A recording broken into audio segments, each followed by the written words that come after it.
आदाब नाजरीन, मैं ज़ीशान रज़वी रोशनी टीवी खुसूसी पेशकश में आपका खैर मकदम है। नाजरीन, हमारे साथ आज जो गेस्ट मौजूद हैं वो किसी तारुफ के मोहताज नहीं है, जिनका नाम डॉक्टर जी रेवंत साहब है। ये MBBS है, डर्माटोलॉजिस्ट है और cosmetic and hair transplant surgeon है। इन्होंने अपनी बेसिकली तालीम संगारेड्डी, फिर उसके बाद कर्नाटक, मुंबई, पुणे व दीगर मुकामात पे इल्म हासिल करते हुए निज़ामाबाद की आवाम को इससे इस्तेफ़ादा हासिल कराने के लिए हीरा क्लिनिक का क़याम अमल में लाया है। ये क्लिनिक मल्टी स्पेशलिस्ट है। यहाँ पर स्किन, हेयर और डेंटल प्रॉब्लम को सॉल्व किया जाता है। यहाँ पर माहिरीन के निगरानी में हर तरह का इलाज, जो भी स्किन, हेयर्स और डेंटल के प्रॉब्लम से उसका इलाज किया जाता है। ये गुज़िश्ता कई सालों से निज़ामाबाद में अपनी खिदमत, बल्कि कामयाब खिदमत अंजाम दे रहा है। इसके अच्छे असरात के चलते, मतलब इनकी जो अच्छे इलाज का तरीक़ा है, उसके सबब इसकी मकबूलियत दिन ब दिन बढ़ती जा रही है। और हमारे साथ इन्होंने जो वक्त गुजारना चाहा है, उससे अवाम को इस्तेफ़ादा कराने की अपील है। डॉक्टर जी रेवंत साहब का हम अपने इस प्रोग्राम में खैर मकदम करते हैं। आदाब। सर, हम पहली बात तो आपका काफ़ी शुक्रिया अदा करते हैं कि आपने अभी बिज़ी शेड्यूल में से हमारे लिए वक्त निकाला और हमारी आवाम को जो भी स्किन और हेयर के प्रॉब्लम्स है उसके बारे में अवेयरनेस करने के लिए वक्त निकाला। शुक्रिया सर। सर, सबसे पहली बात, आपने निज़ामाबाद को ही अपना क्लिनिक डालने के लिए क्यों चुना? पहली चीज़ ये है कि निज़ामाबाद में एक full skin and hair setup नहीं था। जब भी अगर पेशेंट्स को स्किन और हेयर प्रॉब्लम की ज़रूरत होती थी, हमेशा हैदराबाद जाने की ज़रूरत रहती थी। तो इसको पूरी करने के लिए पेशेंट्स को निज़ामाबाद में ही हर तरह का ट्रीटमेंट देने के लिए, जो भी स्किन का, हेयर का और सबसे लेटेस्ट लेज़र ट्रीटमेंट और स्किन के सर्जरी के रिलेटेड और ये सब करने के लिए निज़ामाबाद में क्लिनिक चालू किया था। जी सर, जिस तरह से डॉक्टर साहब ने बताया कि निज़ामाबाद एक अच्छी जगह है, ग्रोइंग सिटी है, लेकिन उसके बावजूद भी यहाँ पर सही तौर पर इलाज मौजूद नहीं था। ख़ास तौर पे स्किन और हेयर्स, यानी कि जिल्द और बालों के मुताल्लिक से, जो आजकल जिस पर आवाम काफ़ी खर्चा कर रही है, और इसके इलाज के लिए शायद कई लोग ऐसे भी हैं जो हफ्तावारी हैदराबाद को विज़िट करते हैं, जिनमें सबसे ज़्यादा यंगस्टर्स में एक प्रॉब्लम होता है पिंपल्स का। ये टीनेज एज वालों को काफ़ी ज़्यादा प्रॉब्लम होता है। बास लोगों को काफ़ी इसके मुज़िर असरात भी देखना पड़ता है, और चंद लोग ये भी करते हैं कि अला फला टीप लगा लेके अपने फेस को बर्बाद भी कर देते हैं। लेकिन डॉक्टर साहब ने ये फैसला किया कि यहाँ पर निज़ामाबाद में क्लिनिक का क़याम अमल में लाया जाएगा और इनका इलाज किया जाएगा। हमारे पास हमारा जो प्रोग्राम है आज स्किन और हेयर्स के प्रॉब्लम को लेके हैं, तो हम सबसे पहले स्किन के प्रॉब्लम्स को लेके हमारे प्रोग्राम का आगाज़ करते हैं। डॉक्टर साहब, हम सबसे पहले तो यही पूछना चाहेंगे कि यंगस्टर्स का एक ही सवाल होता है कि पिंपल्स क्या है, ये क्यों आते हैं? पिंपल्स जो है नॉर्मली उम्र के हिसाब से हर किसी को एक 16 to 18 ईयर्स एज में जनरली ये पिंपल्स का प्रॉब्लम स्टार्ट होता है। और ये स्पेशली लड़कियों में जब ये पिंपल्स का प्रॉब्लम स्टार्ट होता है, काफ़ी कंसर्न रहते हैं, काफ़ी उनको डिस्टर्बेंस जैसा लगता है। और लड़कियों में मेनली हार्मोनल डिस्टर्बेंस, बॉडी में हार्मोनल डिस्टर्बेंसेस होने के वजह से ये प्रॉब्लम और भी सीवियर हो जाता है। और बहुत सारे लोग क्या करते हैं, इसको कोई फ्रेंड को पूछ के या तो मेडिकल शॉप में जाके कोई ना कोई क्रीम यूज़ कर देते हैं, तो उसके वजह से उनका स्किन ख़राब हो जाना और पिंपल्स का प्रॉब्लम ज़्यादा हो जाना, ये सब हमने नोटिस किया है। तो इसीलिए क्या है कि हम एक सिंप्लीफाइड ट्रीटमेंट जैसे लेके आए हैं। जैसे पेशेंट की ज़रूरत के हिसाब से उनको कौन सी स्टेज में है और कैसा उनको कितना प्रॉब्लम फेस कर रहे हैं, उसके हिसाब से हमने एक सिंपल ट्रीटमेंट डिज़ाइन किया है, जिससे उन्होंने ऑलमोस्ट एक ईज़िली एक 4 से 6 महीने में कम्प्लीटली उनका पिंपल्स का जो भी प्रॉब्लम है काफ़ी हद तक वो क्लियर हो जाता है। और बहुत सारे लड़कियों को ये प्रॉब्लम होता है जब जब भी मैरिज होता है, और लड़कों को भी जब भी ये मैरिज फिक्स होता है, उनको जल्दी ये ट्रीटमेंट करना ज़रूरी रहता है। इसीलिए हमने ऐसे सिंपल ट्रीटमेंट्स इंट्रोड्यूस किया है, जैसे कि सिंपल पीलिंग ट्रीटमेंट जो ऑर्गेनिक इससे करते हैं। वैसे करने के बाद क्या है, पेशेंट्स को तुरंत रिजल्ट्स मिलने की चांसेस रहते हैं। सो जो भी नया टेक्नोलॉजी है पिंपल्स के ट्रीटमेंट में, जो नया टेक्नोलॉजी है उसके ज़रिए से हम वो ट्रीटमेंट, पिंपल्स का ट्रीटमेंट करते हैं, जिससे काफ़ी पेशेंट्स को जल्दी रिजल्ट्स आता है और बिना कोई साइड इफ़ेक्ट्स के भी रिजल्ट्स आ सकते हैं। और पिंपल्स के भी अलग अलग टाइप्स रहते हैं और हर कोई पेशेंट का अलग अलग रिक्वायरमेंट रहता है ट्रीटमेंट का।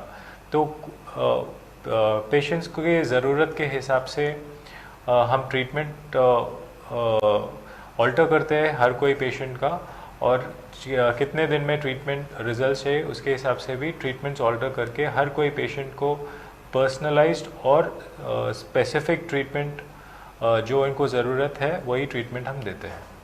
जी, जिस तरह से डॉक्टर साहब ने बताया कि हर मर्ज को एक ही दवा से ट्रीट नहीं किया जा सकता, इसी तरह इनके पास मरीज़ के नेचर के हिसाब से, यानी कि उसकी तबीयत के हिसाब से उसे अलग अलग ट्रीटमेंट दिया जाता है। और सबसे अपडेट ट्रीटमेंट जो पिंपल्स के लिए आज किया जा रहा है वो है लेज़र ट्रीटमेंट, जो यहाँ पर निज़ामाबाद में पहली बार डॉक्टर साहब ने इंट्रोड्यूस कराया। और बहुत लोग ये डर जाते हैं, लेज़र वर्ड से ही डर जाते हैं, बट एक्चुअली क्या है, लेज़र सिर्फ एक लाइट है, बट वो जो एक पर्टिकुलर प्रॉब्लम के लिए चुना जाता है। मतलब पिंपल्स के लिए अलग सा लेज़र रहता है, अनवांटेड हेयर्स के लिए अलग सा लेज़र रहता है। तो स्पेसिफिक प्रॉब्लम को जब हम ट्रीट करते हैं तो उसके वजह से क्या है कि बाजू के स्किन को कोई भी डैमेज नहीं होता, सिर्फ और सिर्फ हम जिधर प्रॉब्लम को टारगेट कर रहे हैं वो ही प्रॉब्लम सॉल्व होता, और उसका कोई या तो कोई साइड इफ़ेक्ट या तो लॉन्ग टर्म में। बहुत लोग मुझे पूछते हैं कि बाद में कुछ प्रॉब्लम्स होंगे क्या। लेज़र का ऐसा कोई भी प्रॉब्लम नहीं होता है, और कोई भी साइड इफ़ेक्ट्स बहुत ही मतलब बिल्कुल भी नहीं होते हैं। जी सर, और एक बात क्या है बोलो तो, जब पिंपल्स अगर सही प्रॉपर टाइम पे उसको ट्रीटमेंट नहीं किया जाए तो फेस पे गड़े पड़ जाते हैं। यस।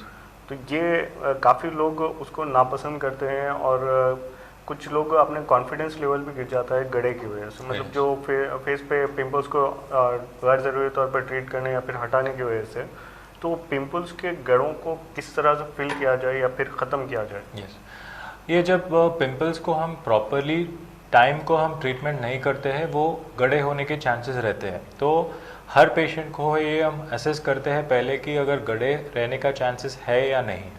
अगर गड़े रहने का चांसेस अगर पेशेंट को नहीं है तो फिर हम नॉर्मल क्रीम से उनको रेगुलरली यूज़ करने के लिए दे देते हैं। अगर पेशेंट को बहुत सारे पिंपल्स हो रहे हैं और गड़े होने का चांसेस ज़्यादा है, और या तो ऑलरेडी गड़े हो गए हैं, वैसे पेशेंट्स को हम नॉर्मल रेगुलर ट्रीटमेंट्स के साथ उसको फिल करने की कोशिश करते हैं। ये ट्रीटमेंट में क्या है कि सिंपल लेज़र टेक्नोलॉजी यूज़ करते हैं, और एक आरएफ टेक्नोलॉजी जो हम निज़ामाबाद में फ़र्स्ट टाइम जो इंट्रोड्यूस कर रहे हैं, माइक्रो नीडलिंग आरएफ बोल के रहता है। ये ट्रीटमेंट से काफ़ी हद तक पेशेंट्स को बिना कोई तकलीफ़ का और बिना कोई साइड इफ़ेक्ट का उनको काफ़ी अच्छे रिजल्ट्स मिल रहे हैं। जी, ज़्यादातर यंगस्टर्स में जब ये पिंपल्स के बाद जो गड़े पड़ते हैं उसको लेकर काफ़ी सोच में रहते हैं कि वो किस तरह से दूर करें, लेकिन डॉक्टर साहब ने इसका भी हल लाया है। लेज़र प्लस आरएफ थेरेपी के ज़रिए अब वो चीज़ ख़त्म हो सकती है, और आपको इसके लिए मुंबई, दिल्ली या फिर हैदराबाद जैसे बड़े शहरों में जाने की ज़रूरत नहीं है। वो ट्रीटमेंट अब निज़ामाबाद में हीरा क्लिनिक जो हमारे कोर्ट के पास एलमा गुट्टा के पास मौजूद है, वहाँ पर आप किसी भी वक्त पहुँच के डॉक्टर साहब का अपॉइंटमेंट लेके इस थेरेपी को शुरू कर सकते हैं। तो डॉक्टर साहब, अभी और एक चीज़ है कि गर्मा आ गया है, मौसम गर्मा में हर साल सूरज की गर्मी में इजाफा होता जा रहा है, और सन डैमेजेस खुसूसी तौर पे स्किन पर इसके काफ़ी असर पड़ते हैं। सन डैमेजेस सनलाइट के, यूवी लाइट्स के। हाँ। तो इससे प्रोटेक्ट किस तरह से होना, अगर इसका शिकार हो गए यानी कि सनलाइट से हमारे स्किन में कुछ प्रॉब्लम्स आए तो उसका हल किस तरह से? यस, ये बहुत इम्पॉर्टेंट क्वेश्चन है, बिकॉज अभी समर आ रहा है और समर में काफ़ी यूवी एक्सपोजर होता है। जब भी हम काम के लिए बाहर जाते हैं वो बहुत डस्ट और पोल्यूशन और यूवी एक्सपोजर की वजह से स्किन को डैमेज होने के चांसेस रहते हैं। और ये स्किन डैमेज में क्या है, बहुत सारे लोगों को सन टैनिंग होता है और कभी कभी कोई लोग बहुत सेंसिटिव रह जाते हैं और स्किन पे पिगमेंटेशन प्रॉब्लम्स शुरू हो जाते हैं। तो इसीलिए क्या है, जो भी पेशेंट अगर बाहर जा रहे हैं तो प्रॉपर एडिक्वेट प्रोटेक्शन लेने बहुत ज़रूरी रहता है। जैसे कि हम नॉर्मली अभी मास्क यूज़ कर रहे हैं कोविड के कारण, या तो स्कार्फ यूज़ करते हैं, और लड़कों को कैप्स या मास्क यूज़ करना बहुत ज़रूरी रहता है। इसके साथ साथ हर कोई पेशेंट की स्किन टाइप के हिसाब से हम सनस्क्रीन्स एडवाइस करते हैं। ये सनस्क्रीन जब हम पेशेंट्स को एडवाइस करते हैं, एक ये प्रोटेक्शन जैसा रहता है। जब भी बाहर जाते हैं सनलाइट में, ये सनस्क्रीन जब लगाते हैं एक लेयर ऑफ प्रोटेक्शन जैसा रहता है, जिससे हमको ये अल्ट्रावायलेट रेडिएशन, यूवी रेडिएशन से और ये स्किन बाहर के जो पोल्यूशन से हम काफ़ी हद तक प्रोटेक्टेड रह सकते हैं। और जिसको अगर वो स्किन डैमेज ऑलरेडी हो गया है, वैसे पेशेंट्स को हम बेसिक स्किन क्रीम्स देते हैं, नाइट क्रीम्स बोलते हैं इसको। नाइट क्रीम जब हम प्रिस्क्राइब करते हैं, जो भी जितने भी डैमेज हुआ है, जो भी टैनिंग हुआ है, पिगमेंटेशन का प्रॉब्लम हुआ है, इसको भी हम रिवर्स कर सकते हैं। मतलब बहुत सारे 90% हम जो क्लिनिक में पेशेंट्स देखते हैं यही प्रॉब्लम से आते हैं। और जिसको पिगमेंटेशन प्रॉब्लम है, ये समर में उनको ये प्रॉब्लम और ज़्यादा हो सकती है। तो इसीलिए अगर पहले से ही हम थोड़ा केयरफुल रहेंगे, पहले से ही थोड़ा प्रोटेक्शन अगर अच्छे से लेंगे, तो काफ़ी हद तक जितने भी प्रॉब्लम्स हैं ये पूरे को हम प्रिवेंट कर सकते हैं। स्किन की ज़रूरियात मौसम में सरमा में अलग होती है, मौसम में बारिश में अलग होती है, और मौसम में गर्मा में स्किन का यानी कि हमारी जिल्द का ख़ास ख्याल रखना काफ़ी ज़रूरी है। अक्सर हम देखते हैं कि धूप की वजह से स्किन के कलर में तब्दीली आ जाती है, जिसको जो सन के आपके बॉडी में पीएच लेवल के इजाफे से होता है। और इसको कम करने के लिए डॉक्टर साहब ने कहा है कि अगर आप लोग इनसे रब्ता करते हैं तो आपकी जिल्द के हिसाब से यानी कि नेचर के हिसाब से आपको अद्वियात दी जाएंगी। इसी तरह सर, अब पहले तो लॉकडाउन था, 1 साल तो ऐसा गुजरा कि पता भी नहीं चला, ना सड़कों पे गाड़ियां थे ना पोल्यूशन था। राइट। लेकिन अब क्या हो गया बोलो तो 1 साल के तक हम घर पे थे, अब 1 साल के बाद हम बाहर निकले। आज जो शहर में पोल्यूशन का माहौल है, दिल्ली के लेवल में तो हमारे पास कम है, लेकिन धूल में इजाफा हो गया है, पोल्यूशन में इजाफा हो गया है। ऐसे में हम हमारे स्किन की हिफाजत किस तरह से करें? यस, जैसे हमने पहले डिस्कस किया है, रेगुलर अपने स्किन टाइप के हिसाब से जो क्रीम्स हमें यूज़ करना है वो काफ़ी केयरफुल रहना है। बहुत सारे टाइम क्या होता है कि जो भी हम कोई और प्रॉब्लम के लिए क्रीम लगाते हैं, और कोई बड़े रहते हैं जो हेयर कलर करते हैं, वो भी हमारे स्किन को काफ़ी सेंसिटिव कर देता है। उसके वजह से क्या है, जब भी हम धूप में जाते हैं स्किन रेड होना और स्किन पे पूरा खुजली जैसा होना स्टार्ट हो जाता है। तो इसीलिए जैसा हमारा स्किन है उसके हिसाब से हमें प्रोडक्ट्स चूज़ करना है, और वो प्रोडक्ट्स को अगर यूज़ करके प्रॉपरली अगर हम ये करेंगे तो पोल्यूशन से काफ़ी हद तक हम सेफ़ रह सकते हैं। और बहुत बार ये होता है कि हम ऐसे ही गड़बड़ी में घर के बाहर निकल जाते हैं, तो इससे भी काफ़ी प्रोटेक्शन कम हो जाता है। अपने रेगुलर मास्क या स्कार्फ अगर यूज़ करेंगे तो ये पोल्यूशन और सनलाइट के जो भी प्रॉब्लम्स है उसको हम अवॉइड कर सकते हैं। जी सर, स्किन की तो बात थी है, हेयर्स की जानिब हम चलते हैं, यानी कि बालों की सेहत की जानिब। डॉक्टर साहब, बालों के ताल्लुक से तो काफ़ी मसाइल दिन पे दिन बढ़ते जा रहे हैं कि एक तो डैंड्रफ है, इसका डैंड्रफ होने के बालों में वजह क्या है? डैंड्रफ एक एज रिलेटेड प्रॉब्लम है। बॉडी में हार्मोनल चेंजेस होते हैं, जैसे जैसे एज होता रहता है वैसे बॉडी में हार्मोनल प्रॉब्लम्स होते हैं।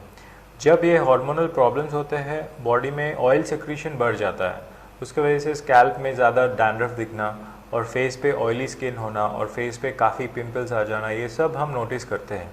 अगर ये डैंड्रफ के साथ ज़्यादा हेयर फॉल प्रॉब्लम नहीं है तो हम नॉर्मल इसको रेगुलर शैम्पू जो बाहर यूज़ करते हैं उससे काफ़ी हद तक उसको कंट्रोल कर सकते हैं। बट अगर डैंड्रफ के साथ बहुत सारे लोगों को खुजली होना और ऊपर से इन्फेक्शन होना और बहुत सारे लोगों को हेयर लॉस की प्रॉब्लम भी हो सकती है।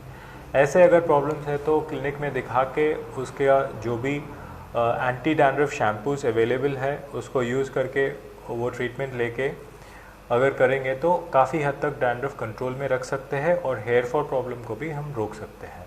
जी, अक्सर व बेशतर हालात में हमारे पास एक उमूमन ये मामला है कि हम लोग डैंड्रफ होते ही हम या तो बड़े बुज़ुर्गों के नुस्खे आजमाते हैं या फिर मेडिकल का रुख करते हैं, जहाँ पर हम सेल्फ डॉक्टरी के ज़रिए कोई ना कोई मेडिसिन या फिर ट्रीटमेंट लेते हैं।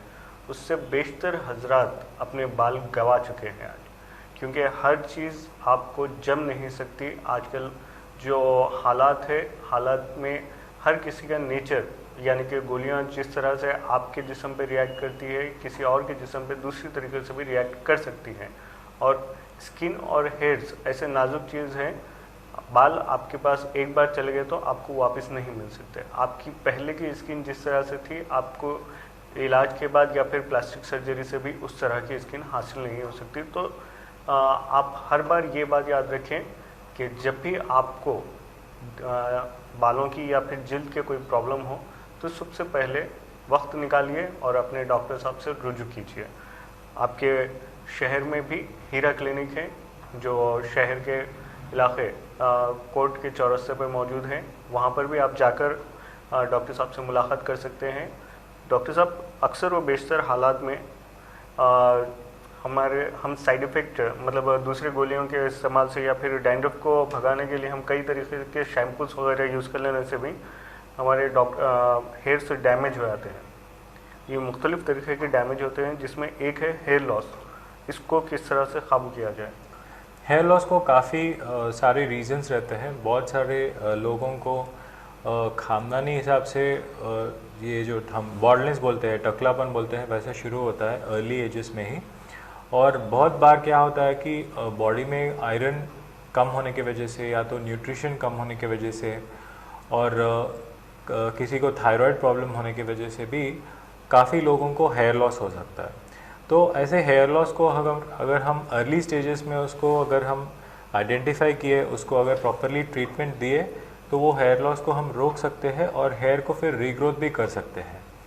बट अगर जैसे आपने बोला, अगर हेयर लॉस को अगर हम नेग्लेक्ट करेंगे, एक बार हेयर लॉस पूरा हो गया है कंप्लीटली, वो एरिया को कंप्लीट क्लीन हो गया तो फिर से रीग्रोथ करने का चांसेस नहीं रहते हैं।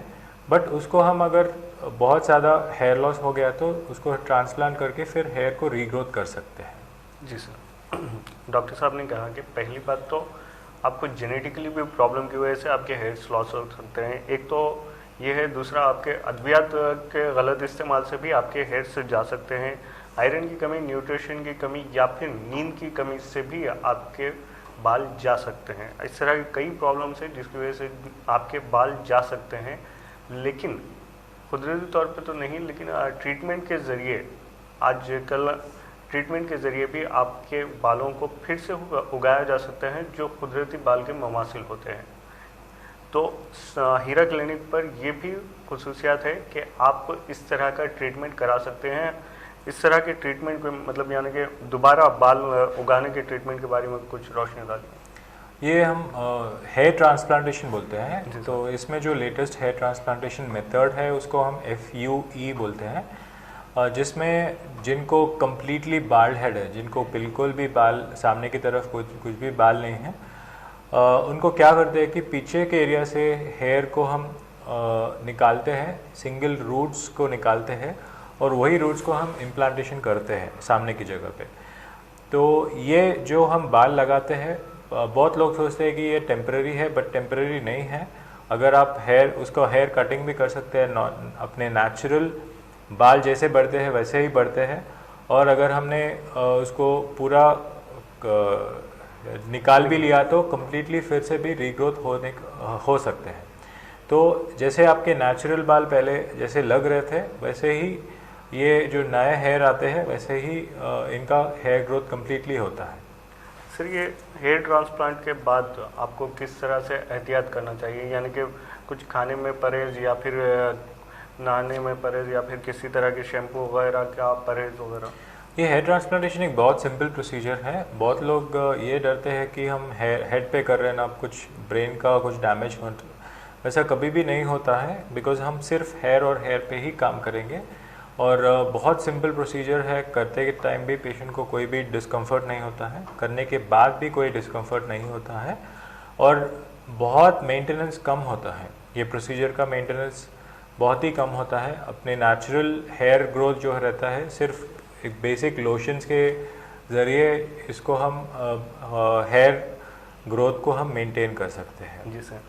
सर अब तक निज़ामाबाद में आपके थ्रू मतलब आपके पास क्लिनिक पे कितने लोगों ने इससे इस्तेफादा हासिल किया, यानी कितने लोगों ने अपना हेयर ट्रांसप्लांट करा? काफ़ी मतलब हंड्रेड्स में लोग करे हैं, सिर्फ निज़ामाबाद में नहीं, आजू बाजू से। जब भी आदिलाबाद से, आरमूर से और बहुत बार दुबई और यूएस इधर से भी आके ट्रीटमेंट्स हेयर ट्रांसप्लांटेशन करा के जाते हैं और रेगुलरली मुझे व्हाट्सएप या फ़ोन पे कांटेक्ट रह के जो भी ट्रीटमेंट ज़रूरत है, जो भी एडवाइस की ज़रूरत है वो भी लेते रहते हैं। जी, तो डरने की कोई बात नहीं है। उमूमन हमारे पास शहर में एक ऐसा मामला है कि पहले तू करा उसके बाद मैं देता हूँ, इसलिए ये सवाल किया था मैं कि डॉक्टर साहब हेयर वाइटनेस मतलब काफ़ी यंगस्टर्स में, यंग एज में भी लोगों के बाल वाइट हो जा रहे हैं, तो इसकी वजह क्या रहेगी?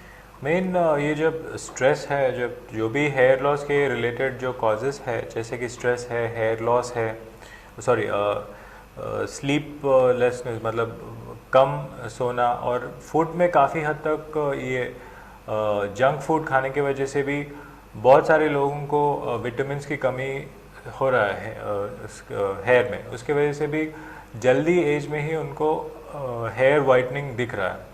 तो इसको हम प्रॉपर साइक्लिकल न्यूट्रिशनल थेरेपी बोलते हैं, जो जिस ट्रीटमेंट से पेशेंट को जो भी न्यूट्रिशन डेफिशिएंसी है उसको हम फुलफिल करने की कोशिश करते हैं, जिससे काफ़ी हद तक पेशेंट्स को नया वाइट हेयर होने से हम रोक सकते हैं। जी, वाइट हेयर्स आज के ज़माने में काफ़ी बड़ा मसला बनता जा रहा है। आप यंगस्टर्स यानी कि टीनेज एज के लोगों में भी आप ये प्रॉब्लम देख सकते हैं कि उन्हें इक्का दुक्का वाइट बाल से लेके पूरे सर के बाल तक पूरे वाइट हो रहे हैं, जिसके लिए वो काफ़ी परेशान भी है। लेकिन इसका ट्रीटमेंट भी मौजूद है, इसका ट्रीटमेंट भी आ चुका है। आप डॉक्टर रेवंत साहब से मुलाकात करते हुए इसका अपने इलाज करा सकते हैं। और इसकी बेसिकली वजह इन्होंने यही बताई है कि नींद की कमी, प्रोटीन की कमी। इसके अलावा भी और भी कोई बात हो सकती है, डॉक्टर की सलाह आपके लिए काफ़ी मायने रखती है। अपना वक्त निकालिए, डॉक्टर साहब से राब्ता पैदा कीजिए, जिससे आपके मसाइल हल भी हो सकते हैं। डॉक्टर साहब एक सवाल है कि हाथ पर सफ़ेद धब्बे या फिर काले धब्बे आते हैं, इसकी वजह क्या रहती है? मेन ये विटिलिगो बोलते हैं। जैसे कि हमको बहुत सारे लोगों को थायराइड प्रॉब्लम होता है, वही सेम रीज़न मतलब ये ऑटो इम्यून डिसीज़ के वजह से होता है। जब ये विटिलिगो आता है बहुत सारे लोग बहुत परेशान हो जाते हैं, सोचते हैं कि इसको ट्रीटमेंट नहीं है, या तो फुल बॉडी फैल जाता है, फुल बॉडी वाइट हो जाता है। और बहुत सारे लोगों को शादी करने में भी बहुत तकलीफ़ें उठाना पड़ता है। और बहुत सारे पेशेंट्स जो रहते हैं कि दूसरे ट्रीटमेंट्स के लिए हैदराबाद तक हफ्ता भी जाके भी ट्रीटमेंट लेते रहते हैं। तो इसको मतलब ये वाइट पैच डिसीज़ को हम ट्रीटमेंट करने के लिए निज़ामाबाद में एक लेज़र ट्रीटमेंट की इंट्रोडक्शन किया है। जो ये लेज़र ट्रीटमेंट हैदराबाद में भी सिर्फ 1, 2 और 3 सेंटर्स में ही मौजूद है। यही ट्रीटमेंट से हम क्या है कि जो पूरा कलर आने के लिए जो 2 से 3 साल जिस पेशेंट्स को लगता है, सिर्फ हम ये 6 महीने में ही वो रिजल्ट्स को हम पेशेंट्स को दे सकते हैं। और बहुत सारे लोग ये ट्रीटमेंट लेके काफ़ी खुश है। जो पेशेंट्स हम ये ट्रीटमेंट लेते हैं बोलते हैं कि बहुत सिंपल है सर, सिर्फ एक हफ्ते में एक बार आए तो ही काफ़ी हद तक उनको जो 10 साल में जो रिजल्ट्स वो नहीं देख सक रहे, वो उन्होंने सिर्फ 1-2-3 महीनों में ही उन्होंने रिजल्ट्स देखा है, काफ़ी खुश है। और जो जो जिन जिन पेशेंट्स को हम ये लेज़र से भी काफ़ी बियॉन्ड हो जाता है, मतलब काफ़ी बड़ा पैच अगर होता है, तो वैसे पेशेंट्स को हम सर्जरीज लेके भी 100% क्योर लेके आ सकते हैं। हमारे यही मकसद है कि जो भी हम जब भी हम अगर पेशेंट्स को देखते हैं, अगर हमारे फ्रेंड्स हैं, अगर हमारे रिलेटिव्स हैं, बहुत लोग ये बोलते हैं कि ये कुछ भी नहीं हो सकता, मतलब पेशेंट भी एक्सेप्ट कर लेता है कि ये इसके साथ ही मैं पूरा ज़िंदगी रहना है। वैसा कुछ भी नहीं है, इसको हम 100% कम्प्लीटली उसको क्योर कर सकते हैं। अभी जो टेक्नोलॉजी अवेलेबल है, अभी जो सर्जरीज अवेलेबल है, जिससे ये प्रॉब्लम को हम 100% कम्प्लीटली क्योर कर सकते हैं। जी, वाइट पैच आना इसके कई वजह हैं। एक तो आपको तवारीसी भी हो सकता है, या फिर इम्यून डिफिशिएंसी की वजह से भी आपको वाइट पैचेस या फिर ब्लैक पैचेस आ सकते हैं। पहला एक ज़माना था कि इसका इलाज दरियाफ्त नहीं किया गया था, लेकिन आज इसका इलाज इजाद हो चुका है। और जहां पर हैदराबाद में 3 या 4 सेंटर्स पर ये इलाज मौजूद था, निज़ामाबाद में भी इसका गारंटीड इलाज हीरा क्लिनिक पे मौजूद है। तो आप जो भी इलाज बताना भी एक सवाब का काम है, तो आप किसी को भी ये रिफ़र कर सकते हैं कि डॉक्टर साहब के पास आपका वक्त निकालिए और जाइए, और इस तरह की बीमारी से भी आप निजात पा सकते हैं। हमारे इस प्रोग्राम का मकसद यही है कि आपको अवेयर किया जाए, आपको बीमारियों के साथ साथ बीमारियों के इलाज से भी वाकिफ़ किया जाए, और बीमारियों का इलाज जहाँ पर होता है उसका मरकज़ भी बयान किया जाए। तो हम अपने प्रोग्राम्स को आगे बढ़ाते हुए, डॉक्टर साहब आप कॉस्मेटोलॉजिस्ट भी है, तो इसके बारे में कोई ये वजाहत कीजिए कि ये क्या है आखिर। ये कॉस्मेटोलॉजी मतलब ये ब्यूटी रिलेटेड है। जो भी ब्यूटी रिलेटेड प्रॉब्लम्स है, ये हम मेडिकल तरीके से, मतलब एक साइंटिफिक तरीके से उसको ट्रीट करने की कोशिश करते हैं। जैसे कोई भी ब्यूटी प्रॉब्लम है, जैसे हमने अगर ब्यूटी पार्लर गए हैं, तो बहुत सारे अपने स्किन टाइप को बिना समझे कोई ब्लीच कर देते हैं, या तो कोई फेशियल्स कर देते हैं, जिससे कभी कभी काफ़ी हद तक पेशेंट्स को स्किन सेंसिटिव हो जाता है और स्किन पे साइड इफ़ेक्ट्स भी हो सकते हैं।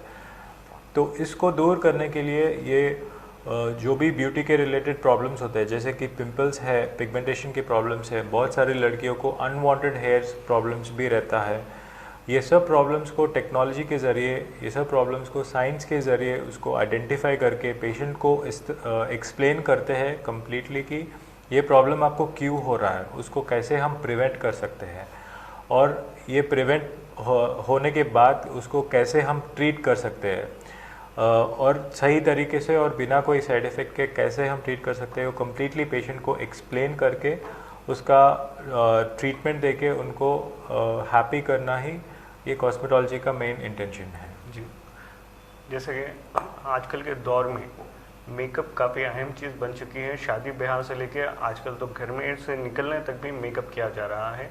तो बाज़ वक़्त इस तरह के मेकअप से आपको स्किन प्रॉब्लम हो सकती है। उसी से बचाने के लिए जो स्किन डिसीज़ होते हैं उसको ख़त्म करने के लिए कॉस्मेटोलॉजी सर्जरी भी किया जाता है। इस कॉस्मेटोलॉजी सर्जरी में का प्रोसीजर क्या है और ये किस तरह से? कॉस्मेटिक सर्जरीज में मेनली अपने को पिंपल्स के मार्क्स और पिंपल्स के जो गड्ढे होते हैं उसको सर्जरी करते हैं।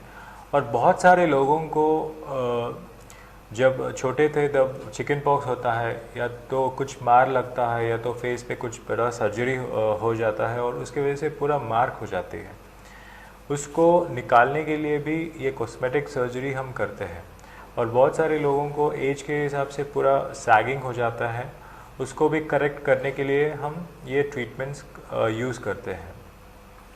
सर, अक्सर व बेशतर आँखों के सराउंडिंग में डार्क सर्कल्स हो जाते हैं, इसकी मेन वजह क्या होती है और इसका इलाज क्या है? डार्क सर्कल्स मेनली हर किसी को मतलब ये आँखों में थोड़ा ज़्यादा स्ट्रेन होने की वजह से, या तो नींद कम होने की वजह से होता है।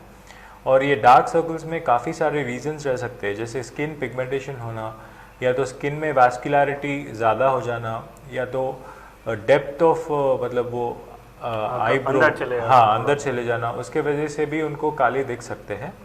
तो इसको ट्रीटमेंट करने के लिए उसको पहले हम आइडेंटिफाई करते हैं कि प्रॉब्लम किधर से शुरू हो रहा है, मतलब ये इंटरनल प्रॉब्लम है या तो आई में कुछ एलर्जी की वजह से हो रहा है, या तो स्किन एलर्जी का प्रॉब्लम है, और या तो स्किन ड्राइनेस की वजह से हो रहा है, या तो कम्प्लीटली अंदर चले आने की वजह से हो रहा है। ये सब को आइडेंटिफाई करके उसके हिसाब से पेशेंट को क्रीम्स एडवाइस करते हैं या तो ट्रीटमेंट्स में पीलिंग बोल के एडवाइस करते हैं। और बहुत सारे लोगों को ऐसे इमरजेंसी रहता है कि मुझे 10 दिन में ही ये अंडर आई एरिया को फिल करना है। वैसे पेशेंट्स को भी हम अंडर आई फिलर्स के ज़रिए उसको कम्प्लीटली फिल करके इमीडिएटली मतलब ऑन द टेबल एक 10 मिनट में ही उनको कम्प्लीटली एक मेकओवर दे सकते हैं 10 मिनट में। यस। तो डॉक्टर साहब ने काफ़ी काम की बात बताई है कि अभी जो डार्क सर्कल्स है अगर आप चाहते हैं तो उसको 10 मिनट में भी फिल किया जा सकता है। इसका भी तरीक़ाकार यहाँ पर हीरा क्लिनिक पे मौजूद है। डॉक्टर साहब ने काफ़ी अहम बातें बताई हैं आज हमारे पास, जिसमें स्किन और हेयर रिलेटेड प्रॉब्लम्स और उनके सॉल्यूशंस बताए हैं। डॉक्टर साहब का हम काफ़ी शुक्रगुजार हैं कि उन्होंने अपना कीमती वक्त हमें दिया और हमने ये बात आप तक पहुंचाई। डॉक्टर साहब, हम चलते चलते आपसे कुछ सजेशन हमारे आवाम के नाम पे कुछ पैगाम। बहुत सारे स्किन और हेयर रिलेटेड प्रॉब्लम्स को अब हम ट्रीट कर सकते हैं, तो और कम टाइम में भी हम कर सकते हैं। पहले ज़माने में सिर्फ मेडिसिन या टैबलेट्स या क्रीम से ही हर किसी का ट्रीटमेंट कर रहे थे, बट अभी जो टेक्नोलॉजी के ज़रिए बिना कोई साइड इफ़ेक्ट के और कम टाइम में हम काफ़ी अच्छे सॉल्यूशंस दे सकते हैं। स्पेशली जो वाइट पैच के डिसीज़ जो रहता है, और बहुत लोग हेयर फॉल या बॉल्डनेस से जो भी लोग सफ़र कर रहे हैं, उन सब को हम एडवांस टेक्नोलॉजी के ज़रिए ट्रीटमेंट दे सकते हैं। आप हमारे क्लिनिक में आके आप कंसल्टेशन कर सकते हैं, आपके प्रॉब्लम को हमारे साथ डिस्कस करके उसका क्या ट्रीटमेंट्स हो सकते हैं, उसका सॉल्यूशन कैसे निकालना है, ये सब हमारे साथ डिस्कस करके वो आपके प्रॉब्लम को जान के फिर उसका प्रॉपर ट्रीटमेंट आप ले सकते हैं। जी दोस्तों, आज के ज़माने में दिखाई देने वाली चीज़ आपके कॉन्फिडेंस लेवल में इजाफा या कम कर सकती है, जिनमें आपकी स्किन और हेयर्स यानी कि आपकी जिल्द और आपके बाल काफ़ी अहम किरदार अदा करते हैं। और अगर इसमें कोई खामी हो जाए तो आपके कॉन्फिडेंस लेवल और आपका कैरियर भी ख़तरे में आ सकता है। और इसी को मद्देनज़र रखते हुए आपके पास कम वक्त और अच्छा इलाज के मकसद से ही हीरा क्लिनिक का क़याम अमल में लाया गया है। यहाँ पर आपको मेडिकल यानी कि आपको टैबलेट्स क्रीम के साथ साथ आपको लेज़र, मुख्तलिफ़ किस्म के लेज़र थेरेपी जो आपको अलग अलग बीमारियों में इस्तेमाल की जा सकती है। यानी कि पिंपल्स के लिए अलग लेज़र थेरेपी है, आपको स्किन टोन चेंज करने के लिए अलग लेज़र थेरेपी है, आपको अगर आपके वाइट पैचेस आ गए हैं यानी कि सफ़ेद धब्बे या फिर काले धब्बे आ चुके हैं तो इसके इलाज के लिए अलग थेरेपी है। इस तरह से मुख्तलिफ़ इलाजों के लिए मुख्तलिफ़ बीमारियों के लिए मुख्तलिफ़ थेरेपीज यहाँ पर मौजूद हैं। तो हमारे आज प्रोग्राम को हम इख्तिताम अमल में लाते हुए यही कहते हैं कि आवाम से अपील करते हैं कि अगर आप किसी भी बीमारी में मुब्तला हैं तो सबसे पहले अपने डॉक्टर को रुजू कीजिए, ना कि खुद डॉक्टर बनने की कोशिश कीजिए। इसी के साथ मैं ज़ीशान रज़वी आपका इस खुसूसी प्रोग्राम में खैर मक़दम देता हूँ। अल्लाह हाफ़िज़।